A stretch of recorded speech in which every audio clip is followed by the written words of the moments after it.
And we're going to talk about Graham Platner tonight. Let me just bring everybody into the live. I am I'm bringing in TikTok today for a change. It's been a while since I've gone live with TikTok. Hang on. Let me just kind of update it. Iran and Platner. Not in that order. There we go. Okay, everyone. I hope you're doing well. Okay, so we're on TikTok now. It's been a long time since I've been there. So hi, everybody on TikTok.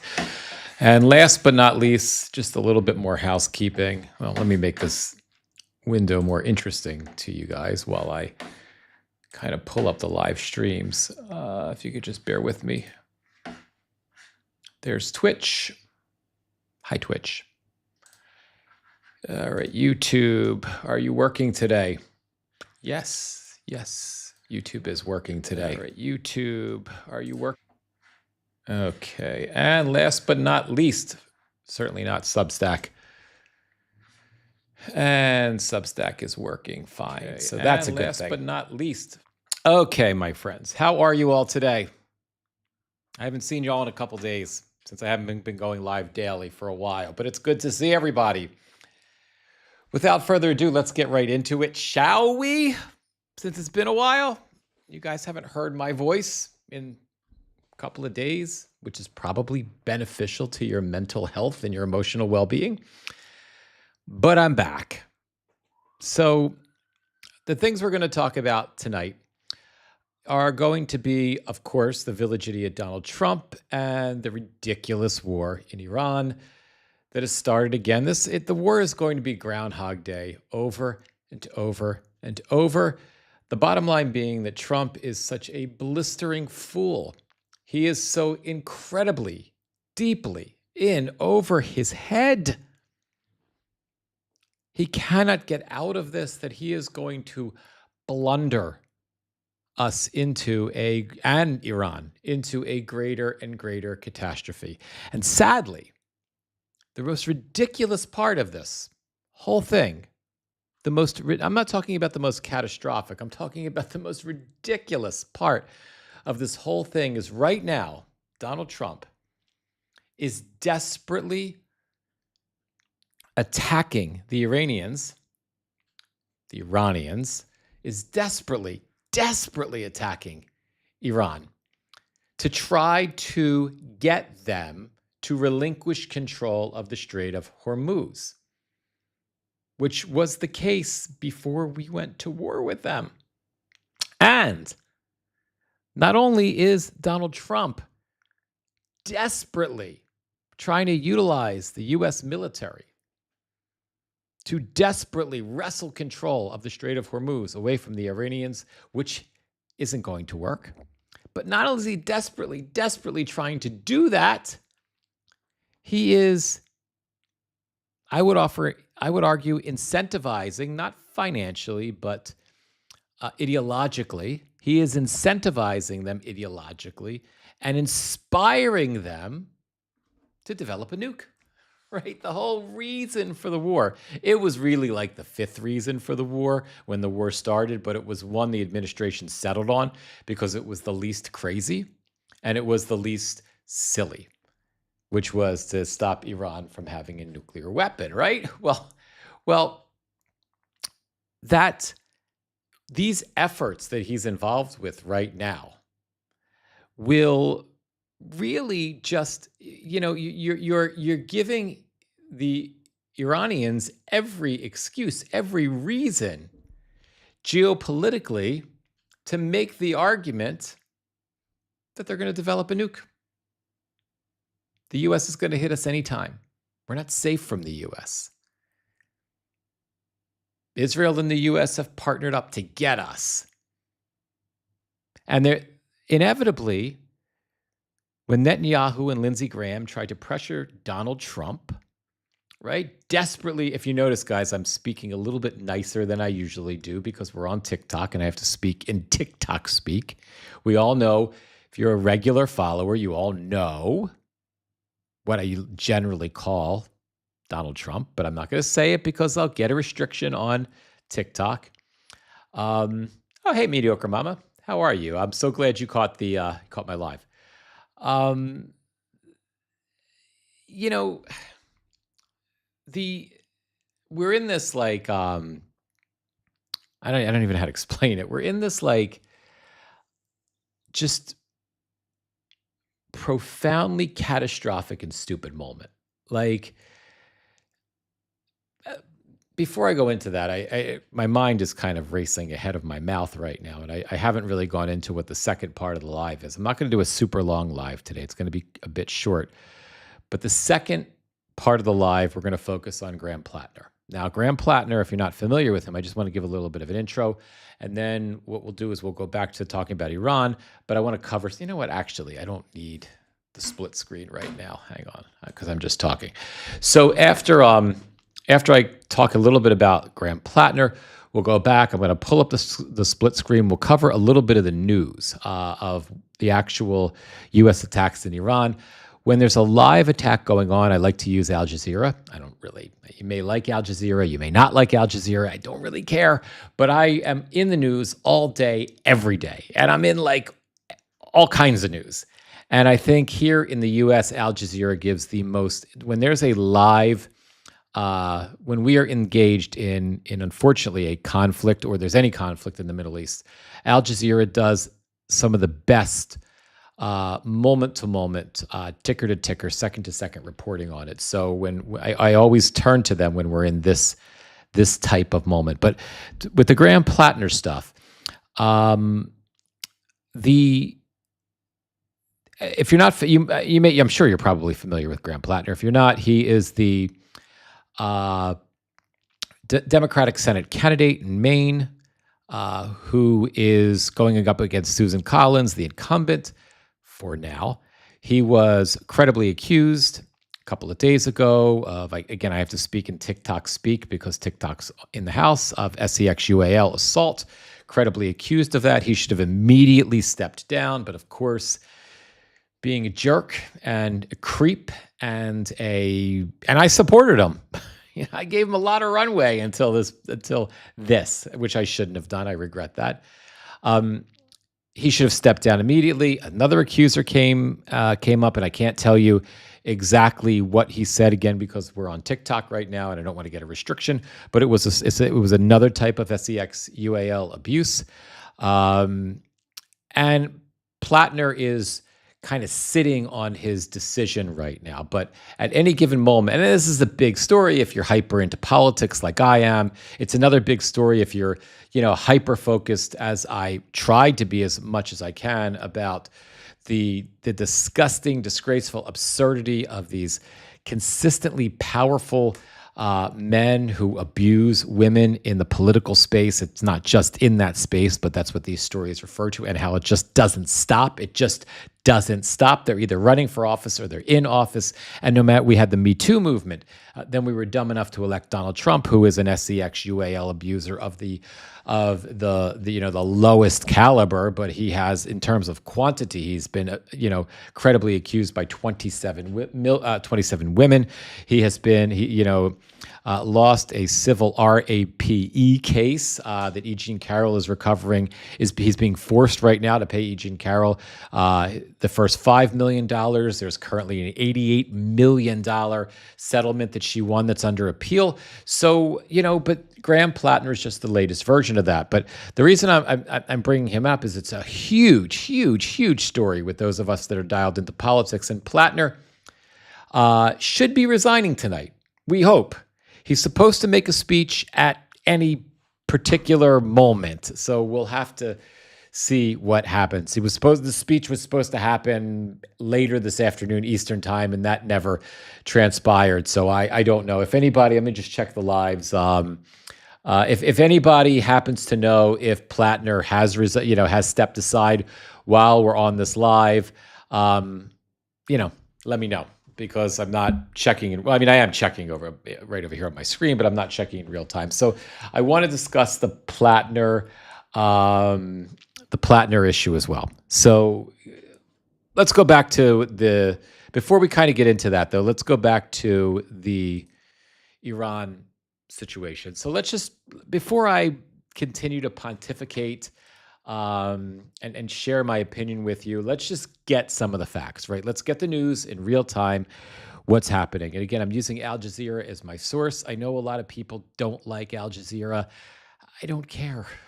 I get it, but I don't care. I spend an inordinate amount of time doing what I think is there isn't a lot that I know. I pretend to know a lot because I'm probably as much an egomaniac as everybody else who is a content creator on the internet and the political space. But I know that I'm full of shit frequently, and I'm always being called out for making mistakes and being wrong.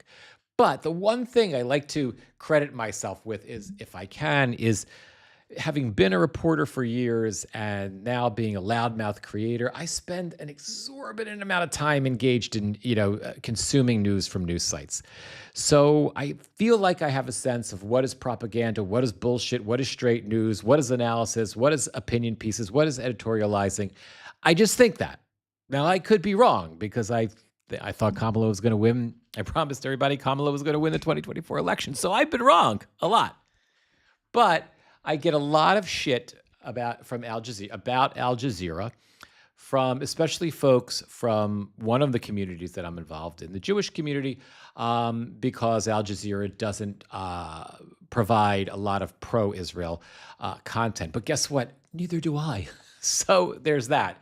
I think Al Jazeera reports it like it is from the ground. They give us a different perspective than we're used to getting from, standard legacy media services here in the U.S. And as I said before, I think Al Jazeera does the best job on the internet of live moment-to-moment reporting when there's an active conflict in the Middle East, whether it's the Israelis engaging in genocidal behavior in Gaza, whether it is them blowing up different parts of Lebanon, whether it's us hammering the Iranians, whether it is the Houthis and the Saudis, shooting at each other. Whatever the case is, every time there's a conflict in the region, I've learned to go to Al Jazeera for the coverage if I want, straight up moment-to-moment coverage. So with all that said, let's kind of see what's going on right now with the U.S. attacks on Iran that are happening at this moment. Now, this is just an analysis piece that isn't really what we're talking about. The Khamenei funeral in Najaf and Karbala showcases Iran's regional influence, which is actually a good conversation for another day. I don't know, maybe I'll squeeze it into this into this conversation. Vehicles evacuated from Chabahar Free Zone after U.S. attacks.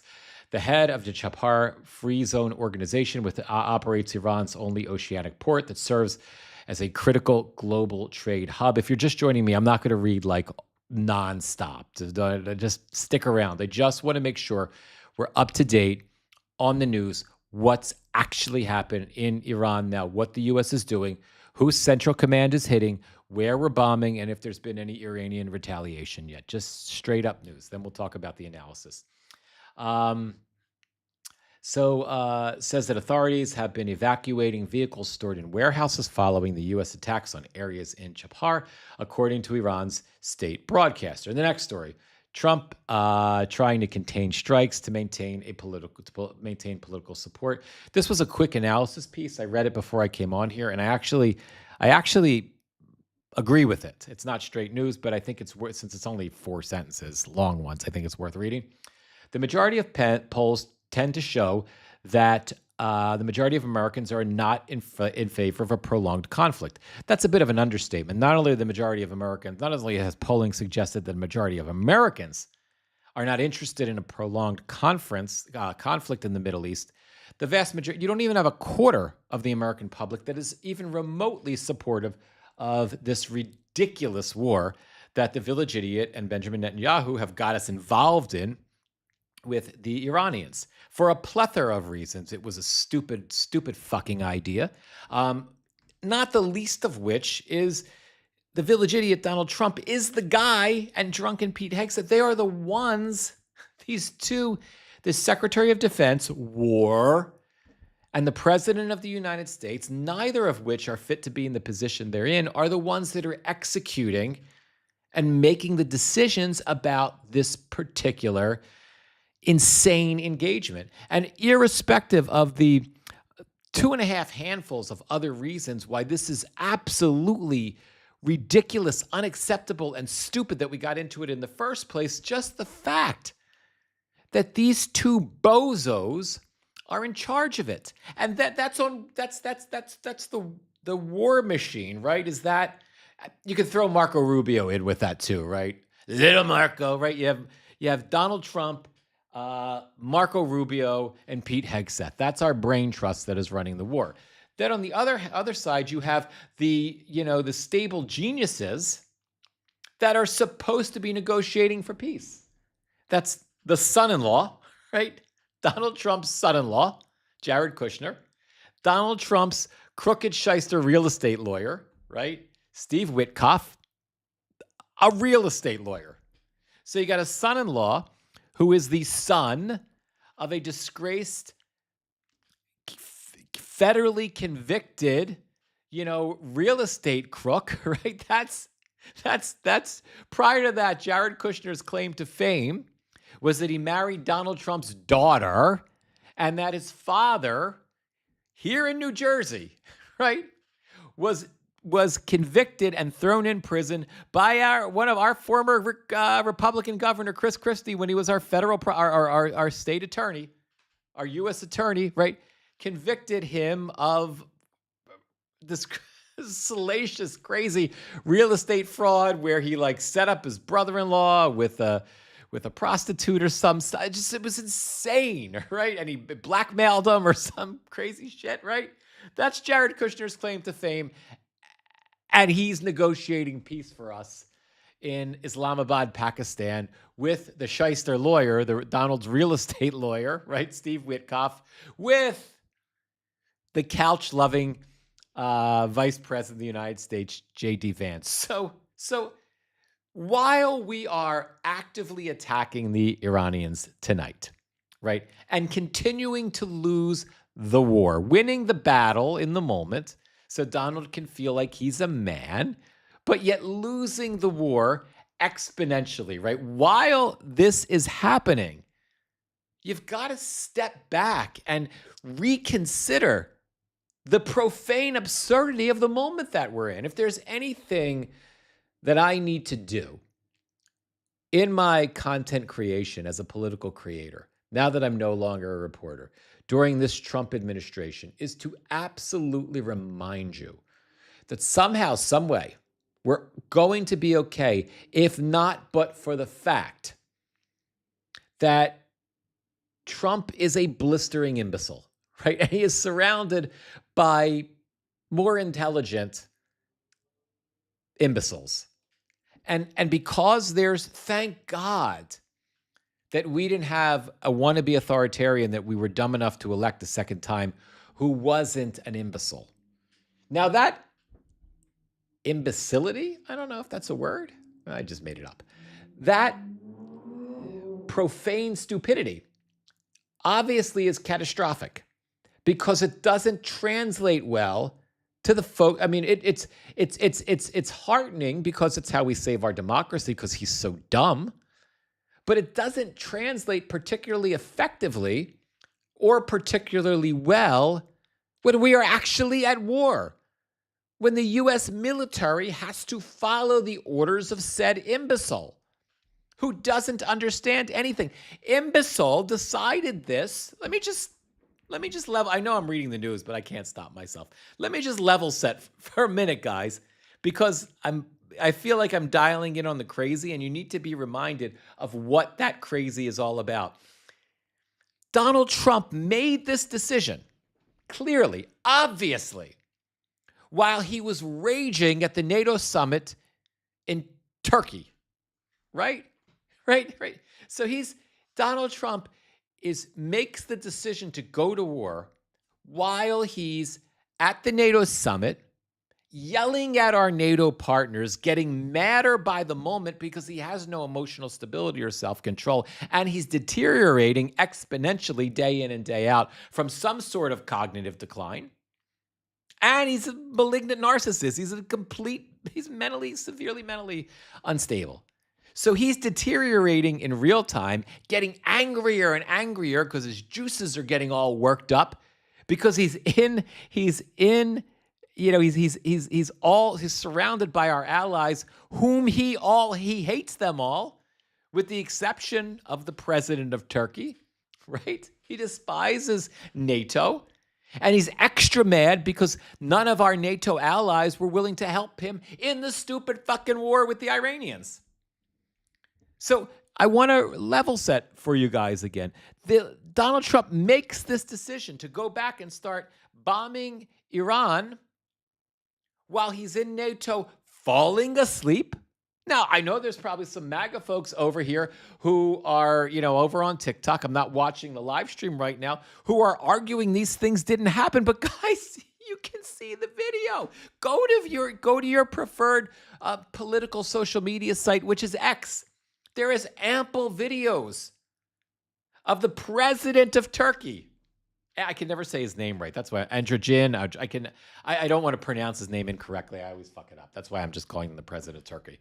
But the guy is speaking, and Trump is fucking sleeping, right? He's like, if I would have known I was going to go here, I would have the video ready for you guys, right? But the guy is speaking, and Trump is in the press conference. Dozens of international news outlets are there. And he's literally leaning over like this. And every time the press kind of gets a little loud, opens his eyes a little bit, sits up, opens his eyes a little. And there was that. This is the same NATO summit. And I shit you not. And again, fact check me on this, because if you're pro-democracy, it's too ridiculous to believe if you're not neck deep in politics like I am, and you don't see all this stuff coming through your social media feeds, or if you're a MAGA community member, go on to once again X. You'll find these videos. Maybe it was Antifa, making up the videos. No, it's real. The Village Idiot says, Donald Trump says, the Islamic, I'm paraphrasing, by the way, now. So just, fact check me on the exact words. But the spirit and the language and what he said are going to come out in this moment. Would you believe 111 missiles? They were shooting at an aircraft carrier. It was the Islamic Republic of Japan. Yes. If you didn't hear that, whatever community you're from, and you're wondering about the absurdity of this moment, Donald Trump had told everyone that it was from the Islamic Republic of Japan. Shot 111 missiles at a U.S. aircraft carrier. If you disagree with me, all you can say is it's not true, but it doesn't. You know what? It's kind of like my son on his digital printer made me this red cup. It probably, with the lighting, it probably looks orange to you, but it's a cup and there are pens in it. And you could tell me that, that it's a glass case and there's a pair of glasses in it, but it's a cup. Donald Trump said it in the same speech at a different moment, sitting just feet away from him. Donald Trump referred to Volodymyr Zelensky, the president of Ukraine, as President Putin. Again, just fact check me on it, please. He called Zelensky Putin, and unlike the Islamic Republic of Japan, Trump actually caught that one and then did an absolutely awful job of trying to cover it up. He said, do you have a question? He meant to say, do you have a question for President Zelensky? But he forgot. because he can't remember anything, because he doesn't know anything. He didn't know anything before, and now that he's cognitively deteriorating, whatever he once knew, he's knowing less of it. And I'm not sure he knows where he is most of the time. So he said something along the lines of, you want to ask a question to President Putin? And then Zelensky must have been like, what the fuck? I can't believe. I'm sure Zelensky in his head 1,000 times has said to himself quietly when he's sitting with Trump, I can't believe I have to fight the Russians, and now I have to be on this stage with this fucking idiot, right? I'm sure that's in Zelensky. I only wish my dream for Zelensky is one peace in Ukraine. And then my second dream for Zelensky is he has a point after he's done being president where he can just say it all. I could not believe the amount of time I had to spend listening to that fucking crazy idiot Donald Trump. But I needed America. Like, I can't wait. Those are my two wishes in that order for the president of Ukraine. He deserves that and so much more. So, but what he did is after he covered up, after he realized that he called Zelensky Putin and remembered that Zelensky isn't Putin, in order to cover his crazy ass, he started saying, if you have a question, you can ask me if you have a question for President Putin. Maybe we'll tell him. I'll bring it over to him. You ask me a question for President Putin. So my point is, if I kind of go back to what I was talking about a second ago, that's where Donald Trump was, and the dysfunctional state of mind. Oh, and he also threatened the Spanish too, because the Spanish have been the one European country that has stood up to him over and over and over again. And the idiot decided that that we're stopping all trade with Spain. We're not going to trade with them anymore. And honestly, the Spanish were like, fuck that. What do you, get over yourself. Nothing's going to fucking change. Shut up, Donald. I mean, they didn't say it that way, but that's basically what they basically put out a statement that says, as far as we're concerned, everything with Spanish-U.S. trade is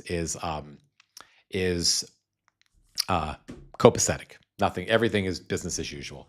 So, and they're right. Nothing's going to happen with trade with Spain. The idiot is in too much political trouble right now to even think of it. But you have to understand that Donald Trump made this decision. He's in a crazed mental state on a good day when he's in the White House being catered to, having his toenails, filed and getting a manicure from Stephen Miller, right? On a good day. I'm exaggerating. I don't think Stephen Miller gives Donald Trump a pedicure. I'm sorry. I'm just being sarcastic. But, but here he's in NATO and he's mad and he's on a good day, he's crazy as a deranged bedbug, right? On a good day. So now we have a couple days of him like losing his shit because he hates our allies. And because although he doesn't understand what the purpose of NATO is, he doesn't understand NATO, he's incapable of it, he hates NATO, right? So he's already jacked up, right? And the Iranians have already manipulated him, controlled him to place themselves in a far, far, far, far, far better position than they were in before the war started. And don't argue with me about that. Because before the war started, they didn't control the Strait of Hormuz in any way, shape, or form. There was no possibility that they were going to get paid, $1 million a day, $2 million a day from each boat that comes through the Strait of Hormuz that they're going to split with Oman. That is actually the potentiality of negotiating that is in the Memorandum of Understanding, the Islamabad Memorandum of Understanding, the deal reached between the Iranians and the U.S. to further can keep the ceasefire going, right? They couldn't do that. They weren't in a position, where they showed the entire Middle East that they are pretty much more powerful than any country in the Middle East, except maybe Israel, because they are the only country that actually stood up to the U.S. and won. They lost militarily, but they completely destroyed Donald Trump strategically. They put the world on its heels by shutting down the strait and economically starving, just cutting off 20% of all the energy or 15% of all the energy coming into the world. And they destroyed Donald Trump, and then they managed him, and they manipulated him every step of the way, and they're continuing to do that. We got, they had an extraordinarily sick and elderly regime leader who was, an extremist who ruled with an iron fist, who couldn't be toppled. And they unalived him, and now his son is in charge, who is younger and healthy and more extreme. The regime is further intact than it was before, and the Iranians now are an extraordinary geopolitical force in the Middle East now, because everybody knows that they can take them on, whether it's the Saudis or the Qataris or Bahrain or the UAE, and now even the Israelis know. Because the Iranians stood up to the U.S., because they won, and now they're winning, they're going to get devastated tonight in the bombing. But they know that the idiot is not going to send 300,000 ground troops in to take the island of Karg. They know it, because they know it's a political disaster and America will never tolerate it, and the midterms are coming up. They understand U.S. politics and political capital better than the guy in the White House does. And they've used that against him every step of the way and manipulated him, and now they are in a far better position. Only yesterday did the U.S. put sanctions back on the Iranians. Those sanctions were on the Iranians since Trump's first administration. After Trump pulled us out of the JCPOA, the Obama deal that actually boxed the Iranians in, had energy inspectors from, I can't think of the name of the organization, it'll pop into my head, actually had actual inspections going in. Iran was, complying. The United Atomic Energy Association or something along those lines. They were in compliance. But the idiot said back in 2017, after we were dumb enough to elect him the first time, it's the worst deal I've ever seen. It's a horrible deal. He couldn't even discuss what was in Obama's deal because he can't understand things, even back then, even before the severe cognitive decline that we see today. He didn't understand the JCPOA any more than he understands trade, or any more than he understands business, or any more than he understands real estate, or any more than he understands that abusing women is a bad thing. He doesn't understand things, right? So he pulled us out of that JCPOA deal. He imposed all of these sanctions on Iran, and they were there, right? Up until he started a fucking war with them. And what he got out of that war was losing control of the Strait of Hormuz when nobody had control of it before, was allowing the Iranians to sell oil, which they couldn't do before, freely on the open market, right? Was removing all sanctions from the Iranians for weeks now. Money that they've been able to use to rebuild their war machine, right? And then now he just put them back on. So the best, and as I said before, and I'm going to get back to the news in a second, try to keep myself honest, the best we can hope for, the absolute best we can hope for, is that we get out of this ridiculous war and it not taking 3.5 years, and the Iranians are not incentivized or inspired enough to actually develop a nuclear weapon, because right now they are. All right, it's enough of my hyper babbling right now. Let me. I promised you guys I would read the news, and I wouldn't talk as much, but I did. Anyway, so So anyway, if you're just joining us, the purpose of this part of my lives, I usually do this if you're new to my lives. I babble on for several moments. I get sidetracked. I give my opinion, but then I like to keep myself honest. I like to fact check, and I apologize. I'm not looking at any of the chats right now, so I apologize to everybody kind of chatting. But I want to get a lot of information out there right now, and I want to do it fairly quickly because I'm trying to keep the lives a little bit shorter and tighter than I usually do. So I try to fact check myself with real news because I can often perpetuate bullshit, and I don't want to do that.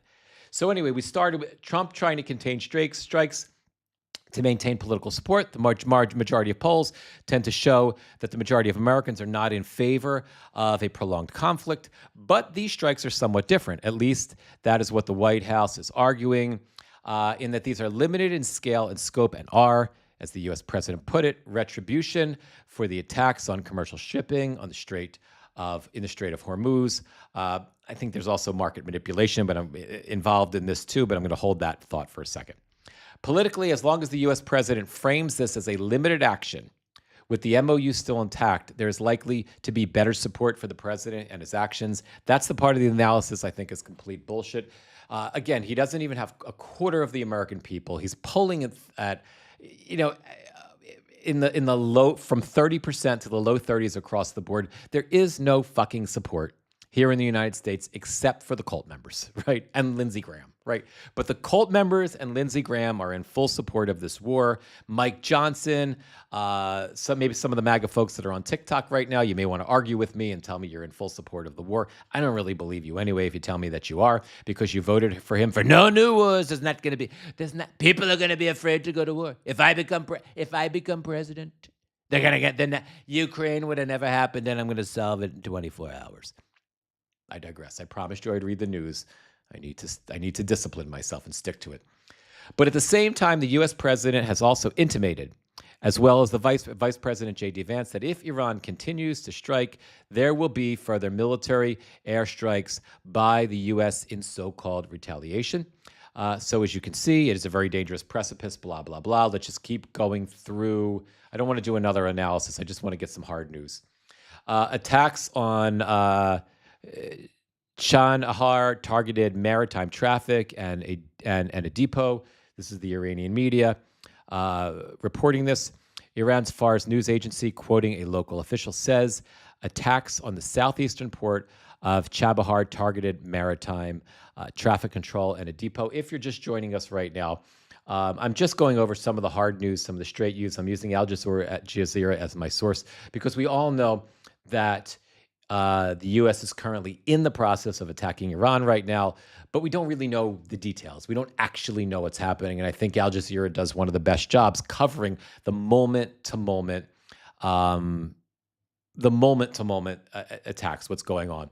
An hour ago, explosions heard in Iran's southeastern city of Iranshar. Iran's Mehr news agency reports that explosions have been heard in the southeastern city of Iranshar. An hour ago also, U.S. strikes retaliation to Iran attacks on ships. This is what an ex-Pentagon official says. I don't really care what an ex-Pentagon official says. U.S. bombing to get much worse if Iran doesn't halt attacks. The village idiot Donald Trump said that. Trump says the latest strikes were carried out in retaliation for what he described as Iran's bombing of ships a day earlier. This is retribution for yesterday's bombing of ships by Iran. If it happens again, it will get much worse. Trump wrote on social media, where he also published photos and videos claiming to show the aftermath of the attacks on Iran. And I'll stop it at this. Iran Supreme Leader's advisor warns enemies will be severely punished. In essence, what this has meant throughout this entire war was you're going to see drone strikes, you're going to see ballistic missile strikes on locations in Saudi Arabia, whether they're U.S. or they're Saudi locations. You're going to see them locations in Qatar for sure. You're going to see them at locations as well as air bases in the UAE, United Arab Emirates. You're going to see attacks in Bahrain. To a lesser extent, we've seen some attacks in Iraq, but I don't think we're going to see too many of those right now. I think, and to sort of wrap this up, because I've thrown a lot at you in a short time, and hopefully a little bit to ponder. But my expectation is Trump is so ridiculously predictable. You know, he's so dumb, right? You know what I mean? That we're going to see this continue for a couple of days. They're going to stop because Trump will not, there's not going to be a ground invasion. He's not going to take the island of Karg. He's not going to take the oil unless he just completely loses his mind. But I don't realistically see that happening. This is going to continue again for a couple of days. The Iranians are going to manipulate the situation, as they should, to continue to gain geopolitical support with, if not with their allies. Well, they don't really have too many allies, but, well, they do. They have the Houthis and some of their, Hamas and Hezbollah, but they already have their support. But you're going to see, to continue to try to achieve, pity from our European allies, continue to, for those of us, the pro-democracy community here in the U.S. who know how ridiculous this is and, can't believe that we're seeing a war where the, Iranians are like the adults in the room, but they very much are, where the Iranians, for the most part, are the truth tellers, which they very much are, because they don't have to lie. They don't have to propagandize this war that much because we, our idiot on our end is just doing it. We're going to see this. They're going to utilize this effort, this attack effort to increase their status as a victim in the war, which will be beneficial for them, and to also increase their position in the Middle East to make them look like they can withstand anything the U.S. throws at them. And that just strengthens them, strengthens the regime, and makes them stronger. They're going to utilize this like they've done the rest of the war to manipulate the village idiot, Donald Trump. I once said, I can't tell you the details because it was, it's not something, it was an off-the-record discussion. But, a member of Congress, I was at a briefing one time, and it's a member of Congress who I adore and respect exponentially. But I had said to the member, and who knows more about the military than I could ever this person will forget, in 5 minutes, more than I will ever know about the military. But I felt like the person politically was kind of off. I asked a question, and the question I asked was, well, are the Iranian, and this was in the beginning of the war, maybe 2 or 3 weeks in, but are the Iranians manipulating, out-strategizing Donald Trump? Is this, do you see that as a concern? And the Congress member said, well, if this person wanted to just out-strategize and out-manipulate Donald Trump, the Iranians would just flatter him, right?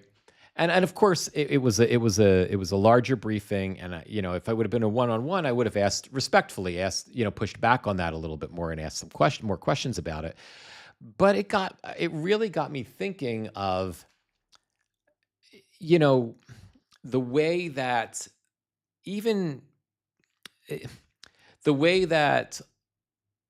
a lot of people, including our allies in Europe, the way that they have consistently misjudged and misplayed this imbecile. Donald Trump is the classic, cowardly bully. And if you stand up to him, he cowers.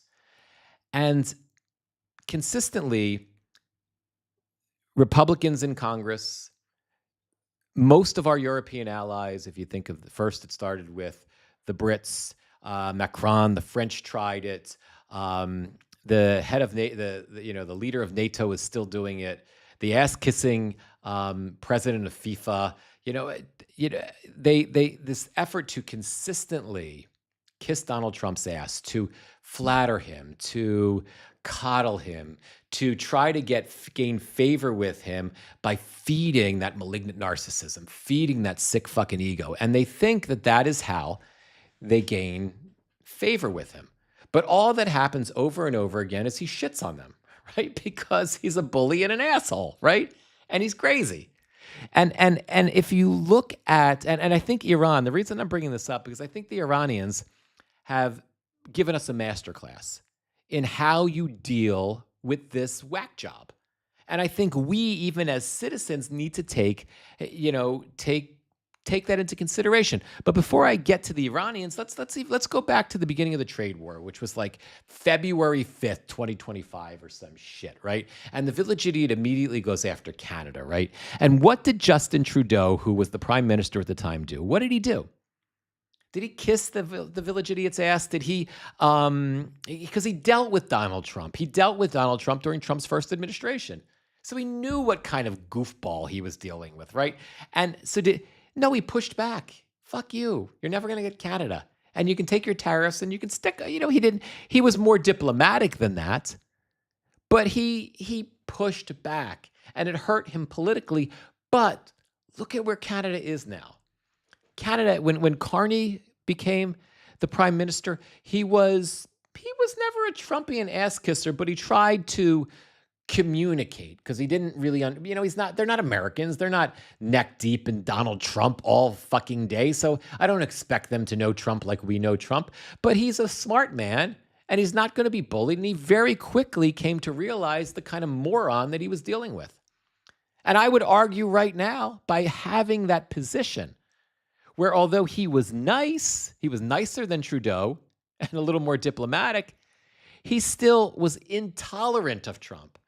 And I would argue right now, Canada is putting up a legitimate fight to be one of the new leaders of the free democratic world. And certainly, they are in the running if we continue electing morons like Donald Trump to be leaders. Canada is certainly in the running to be the strongest nation, maybe not militarily for a while, but geopolitically in North America. Carney went and he negotiated bilateral and trilateral and unilateral agreements with everybody who we fucked in the trade war.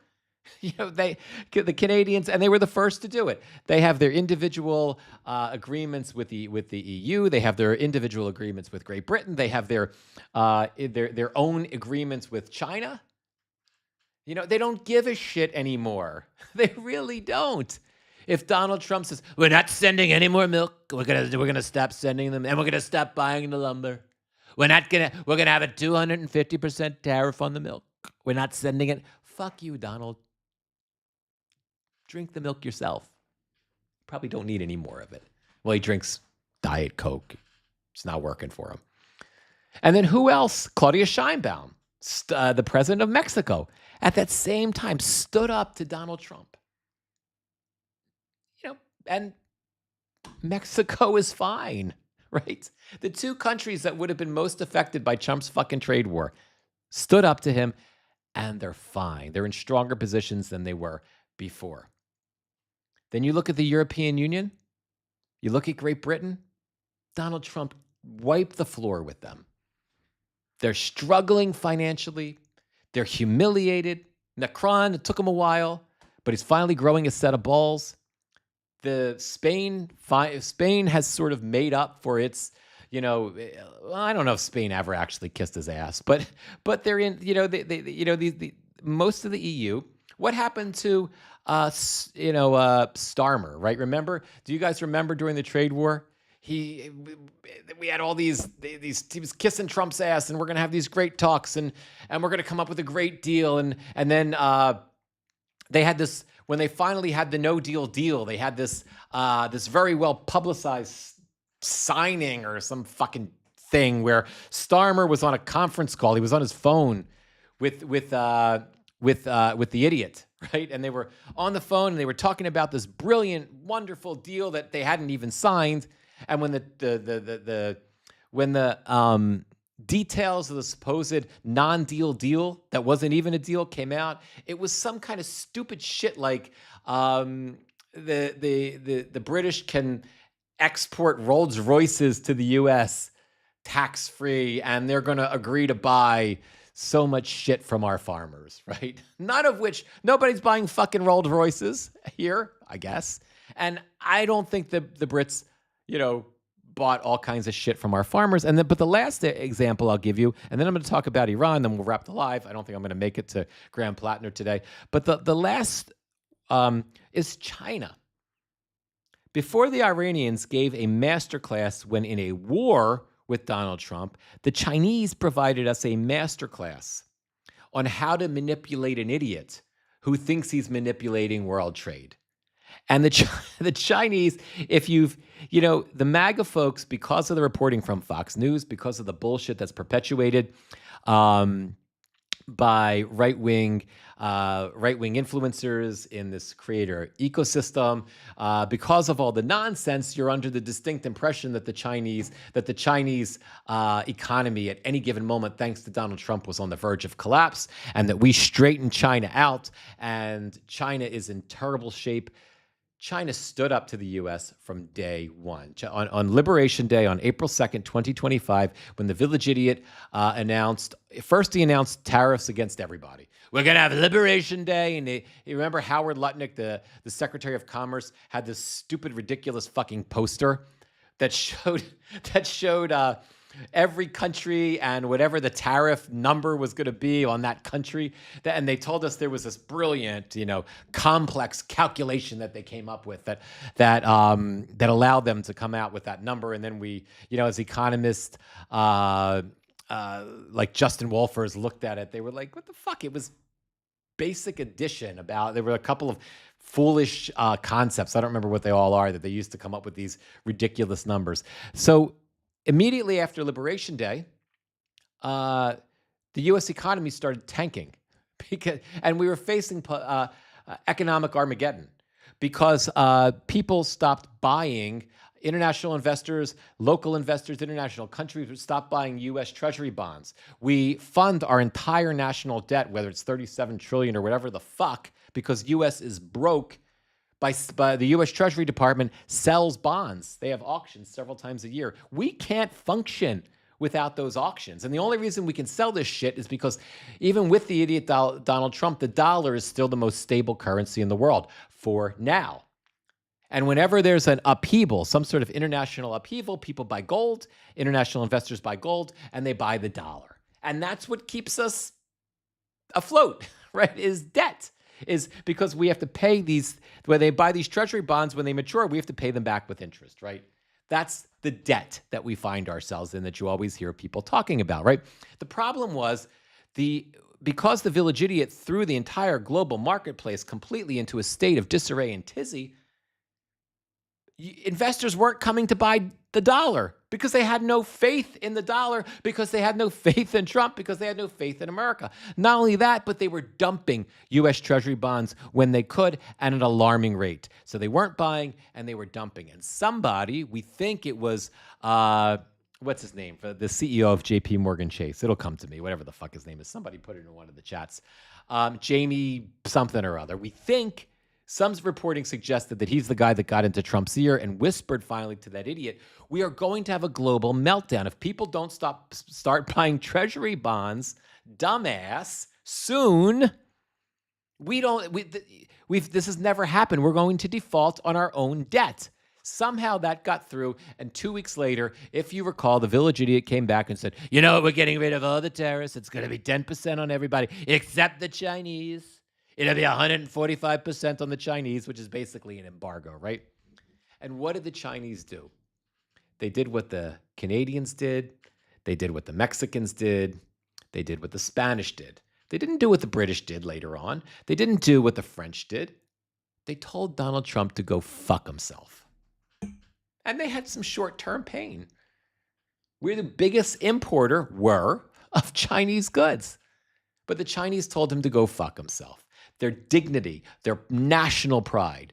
Not only that, they turned the trade war into a galvanizing nationalistic movement that the Chinese citizenry took up. And again, if there's MAGA folks that think I'm full of shit, if you were out here I'm pointing over here because that's where I have my TikTok feed. If you were out here on TikTok at the time, I certainly was. I was only on TikTok at the time. You remember that's when we were seeing all of those Chinese influencers. They were suddenly allowed to sell all of their stuff direct to you and everybody else on TikTok to be able to exploit the one thing that the Village Idiot couldn't overturn quickly, which I can't remember the name of the tax, but it was some sort of tax. It was some sort of thing. If you're selling something for less than $800, you don't pay tariffs on it or some shit. So they were selling all of their crap on TikTok and probably other social media sites, but certainly on TikTok because they owned it at the time, right? They were flooding the United States with all of that stuff, and we were buying it, many of us despite Trump, if you remember correctly. And then they started generating all those AI videos of big, chubby Americans sitting around in factories, with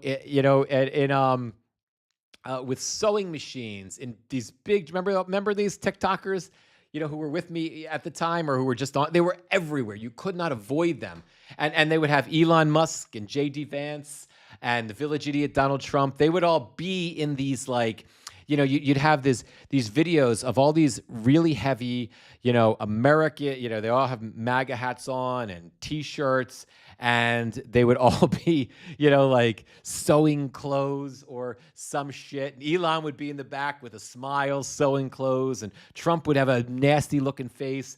And then they would all have like a single rotten looking McDonald's cheeseburger, on the table in front of them. And there would be a dirty McDonald's sign in the back. The Chinese mocked, humiliated Donald Trump on TikTok, where, by the way, he's busy bragging these days. I'm #1 on TikTok. I'm even bigger than Taylor Swift. They love me so much. So it's crazy. So the Chinese started there, but while they were humiliating him and while they were trying to stabilize their economy from the financial shock of what the Village Idiot imposed upon them, they were busy. They were busy restructuring their manufacturing infrastructure, modernizing it. They were busy negotiating with the Canadians and the Mexicans and the Spanish and the Brits and everybody else, working on a long-term plan to box the United States out of the international global market, or at least make it irrelevant. And they're almost there now. We don't fucking matter that much when it comes to international trade and the global stage. And that's why the idiot doesn't bring up tariffs very often anymore unless he gets really, really, really mad, because they don't mean anything anymore. Because he played his cards, he failed, and now the world has moved on. So I talk about all that to get back to my main point, which is the Iranians now did the same thing, except they provided a masterclass in war. And how do you manipulate? The Chinese really taught everybody in the world how to manipulate an idiot when it comes to global trade and international finance. The Iranians now have taught everybody, or have taught the world, how do you stand up to the idiot when you've got the full might of the U.S. military? Although he's a dunce, he has the full might of the U.S. military behind him, and they've provided a masterclass in how to do that. Now, granted, this regime, in order for them to pull this off, you and I could be a better president than Donald Trump in a heartbeat, or anybody. We could do a better job than anybody in the Trumpian cabinet because we're just as qualified, if not more so, and we can't possibly be as stupid. So we would do we would do an efficient job if we were placed in that position, right? But I'm sorry, I just lost my train of thought because I'm thinking ahead to the end of the live. So I don't know where I'm going with that. I totally lost my train of thought. It'll come back to me in a little bit. But my point is that the Iranians have shown the world how you manipulate Donald Trump in a war and how you find your way back through that manipulation. Oh, I remember what I was going to say. In order for them to pull that off, they had to be something that we can't be in America because it's not who we are, thankfully. The regime are religious extremists. There's no question about that. They believe that if they perish, if they don't survive, that they're going to be in heaven. They are going to have a better, afterlife. And they are fine with that, right? So, I feel like they had to, in order to achieve what they're achieving, in essence, they've got to be willing to die because, again, we have the strongest military in the world for now. And when you combine the fact that they are willing to die and that they're not afraid to die, at least the regime, I'm not talking necessarily about the Iranian people because they're not all like that, but the regime certainly is. When you have that mentality, and then you're confronted with an idiot, but you're still a professional at what you do. You might be an extremist, but you're a professional negotiator, or you're a professional ambassador. It's just it's a job that you trained for, right? So when you have professionals who are also extremists willing to die, it's not a stretch to think that they were the ones that could outmaneuver, outmanipulate, and find themselves in a position where, after going up against the strongest army in the world, they come out victorious. They lose the battle, but they win the war. They'll win the war each time, and they'll just be in a stronger and stronger and stronger position. And the best that we can, I feel like we're at a point now where the best that we can hope for is that the idiot eventually just gives up enough to just declare, "I won. It's been fantastic.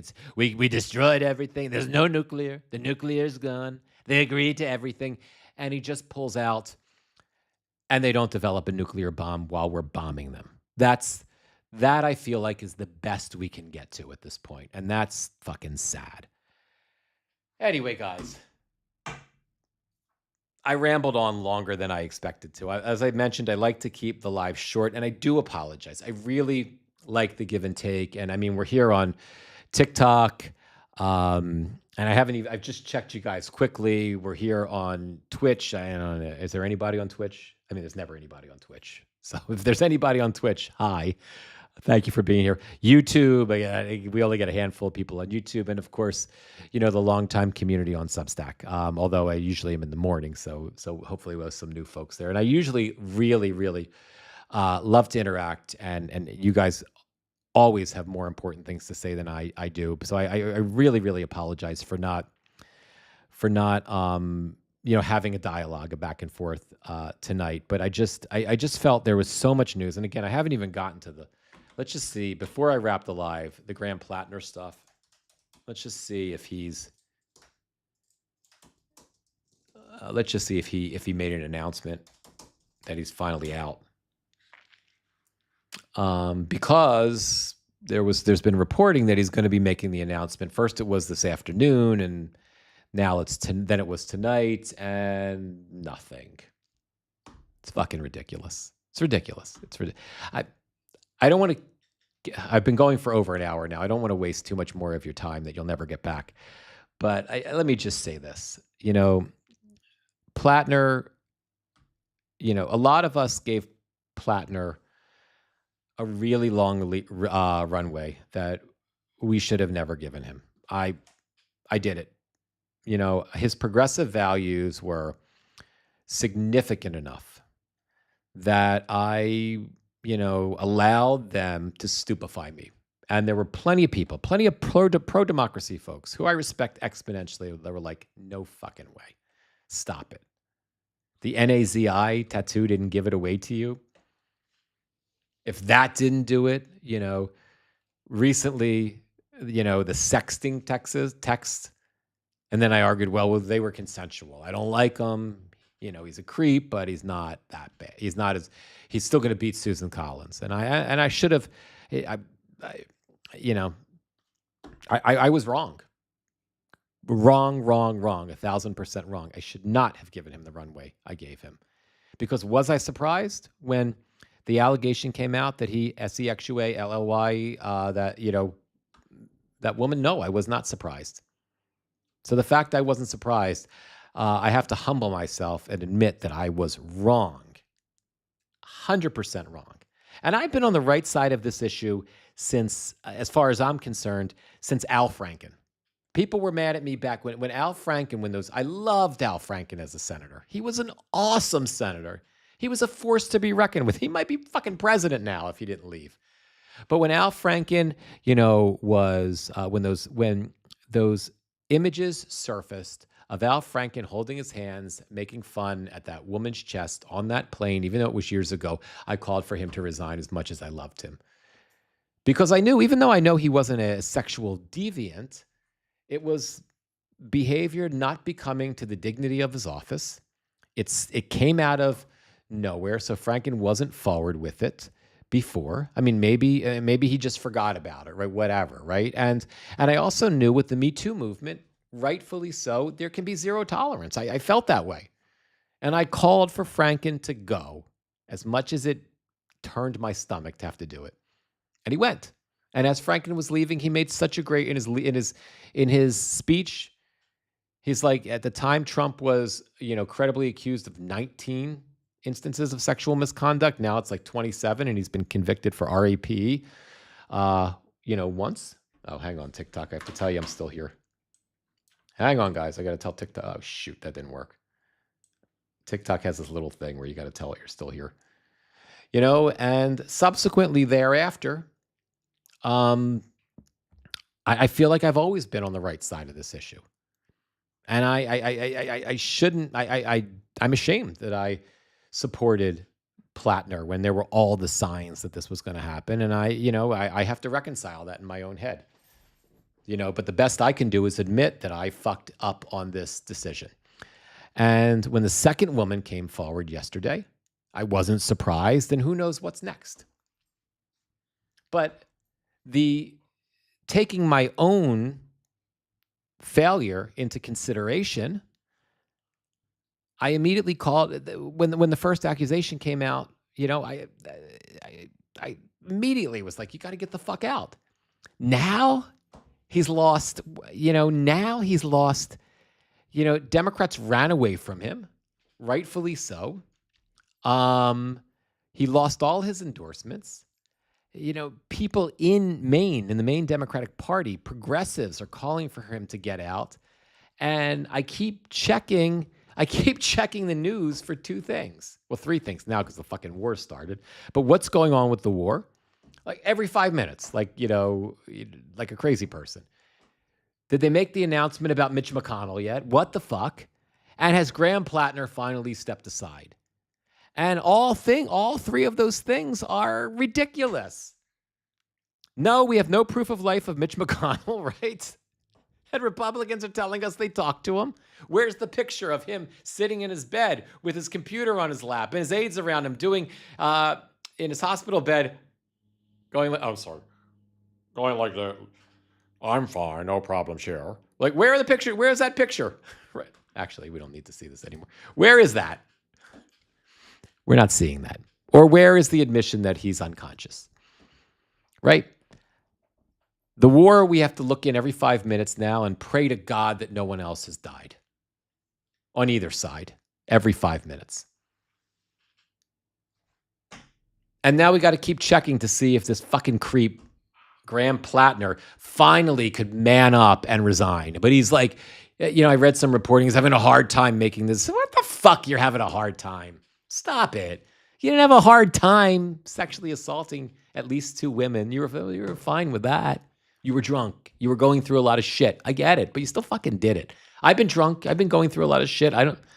I've never done that kind of stuff. Even when I've been drunk. I knew better, right? You knew better, Graham, but you did it. And now you can't fucking resign. You can't step aside for the sake of the country. We got to wait for you to make, Maine has to wait for you to make a decision while democracy hangs in the balance. And certainly if we're going to win the Senate, which we will, but you got to pick up Maine. It should be an easy pickup for a good candidate. Susan Collins is useless. Really. The best she can do is usually support Donald Trump and tell us that she's very concerned about the problems as they affect the Marin. That's the best she can do. That's it. That's all you get. And people in Maine are tired of that. So if you could just get someone with a pulse, right? Someone who will do something, someone who isn't a sexual abuser, right? I really feel like I'd rather see a good progressive candidate win, but I'd rather see a Democrat win than Susan Collins. And she's easily beatable, but can't we just, Graham, stop it. Deal with your shit. The Democrats have until July 13th for you to get the fuck out, and then they only have till July 27th to pick someone. And if they're going to pick someone, and I said this was going to be 5 minutes, and I'm still going. If they pick someone, right, we can't fuck up the same way we fucked up the way we got Kamala. I love Kamala. She should have won. But the way we got Kamala, Biden decided we're going to have Kamala. The Democratic National Committee went along with it. Everybody else was boxed out. We got Kamala. Kamala lost. As brilliant as she is and amazing as she is, she lost. Would it have been different if we would have done what James Carville suggested? Maybe. I don't know. James Carville suggested we use the Democratic National Convention, right? Whether you love or hate James Carville or don't even know who he is, he suggested we use the Democratic National Convention as a place to showcase all the candidates. Let them all make their pitch. Make it into like an opportunity for everybody to make a pitch who wants to be president, who has a shot, and then let all the delegates there decide. At least the American people would have seen a whole bunch of different potential candidates, and maybe we would have picked Kamala anyway. Not that it would have mattered. It would have been our delegates that would have made the decision, but it would have felt more fair, right? You wouldn't have had disenchanted, disenfranchised voters at the time. And Maine probably needs to do some shit like that if they can, but they have until July 27th. Fucking Graham. Go, get out, get over yourself. Seriously, stop it. You got outed, you got caught. You did, you did it. Man up now and get the fuck out. All Graham is doing now is his last, whatever he had left, by holding out for these 48 hours, and as long as he continues to hold out, the best he's going to do for himself at this point is there probably are some diehards in his campaign and some diehard progressives in Maine who just aren't ready to accept this, and they have decided that they probably have made the decision that both of these women who spoke out about him are Republican plants, right? And they're going to sort of force themselves to live in that delusion, because it's, especially when you put your heart, your soul, I'm not making fun of them or insulting them. I get it. You put your heart, your soul, you're working on the campaign. You believe in this guy's message. I certainly did. And you just, by doing that, you ignore the signs that are pretty well there, or you just don't see them because you're blinded by your passion, and then you get punched in the gut. Right? It's not a gut punch for Graham. He did it. He deserves whatever the fuck he gets. But the people who are working for him, I'm sure a lot of them, this is a fucking gut punch. But his behavior right now, I think, will shake them to the core, and he even loses them. Every hour, every minute, every day, you see this reporting today that his campaign has been trying to put their finger on the scale of who the Democratic Party should pick.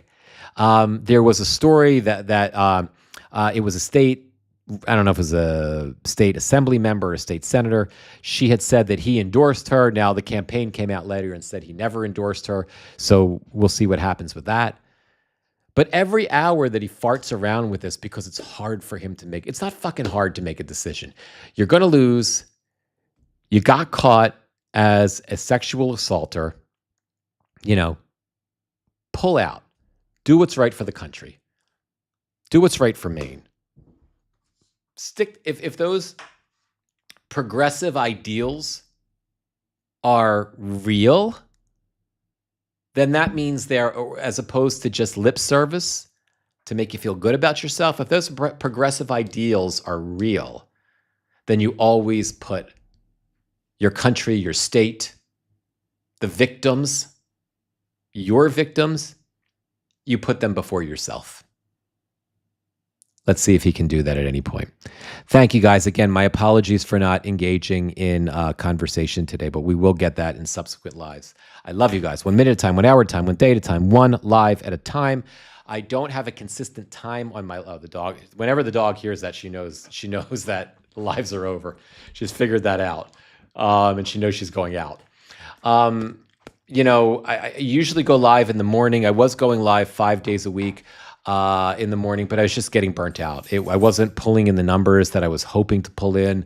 And I have to I'm reforming my entire live strategy, my entire social media strategy.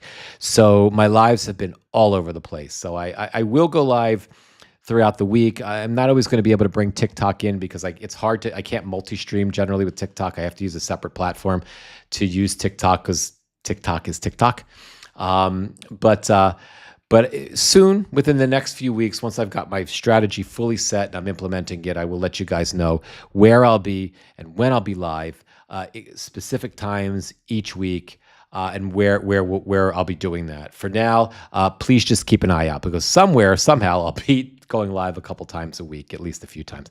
I love you guys. Thank you for being here. I have to exit the live streams one at a time because that's just kind of the way it works. So TikTok, I'm gonna kind of wrap up you guys first. Thank you for being here. Much love to all of you. He dropped out. Abigail, I finally looked at thank you, Abigail. I finally looked at the, have I been ranting for like an hour and he fucking dropped out? I'm glad he did. Abigail, thank you for sharing that with me. And I feel that's a relief. Thank God. Thank God.